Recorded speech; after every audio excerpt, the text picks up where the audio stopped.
ये है फैसलाबाद के इलाके झंग बाजार की उतरन कपड़ों की मार्केट, जहां गरीब और मुतवस्सत तबके को मुनासिब दाम पर इस्तेमाल शुदा कपड़े मिल जाते हैं, वो भी इस्त्री हुए और कल्फ लगे।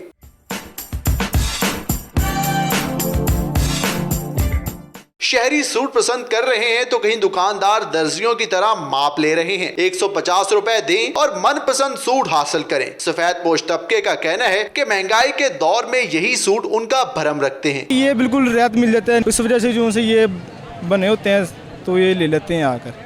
उनसे जो दूसरे होते हैं वो ज्यादातर महंगे होते हैं सूट। वैसे तो यहाँ सारा साल खरीदारी होती है, लेकिन ईद आते ही तो दुकानदार की भी चांदी हो जाती है। गरीब तबका यहाँ आता है, सफेद पोश लोग आते हैं। तारीख के फौरन बाद ऐसे रश हो जाता है जैसे दाता साहब का मेला लगा हुआ, क्योंकि सब आदमियों को अपनी अपनी जरूरत के लिए चीज चाहिए। ईद सभी की होती है, इसीलिए सफेद पोश तबका भी अपनी ख्वाहिश की तकमील में जुटा हुआ है। एक तरफ तो शहरी नित नए मलबूसात की तैयारियों में मसरूफ हैं, तो दूसरी जानिब सफेद पोश तबका उतरन कपड़ों की खरीदारी कर रहा है। कैमरामैन अली रज़ा के साथ बिलाल सिकंदर, 92 न्यूज़, फैसलाबाद।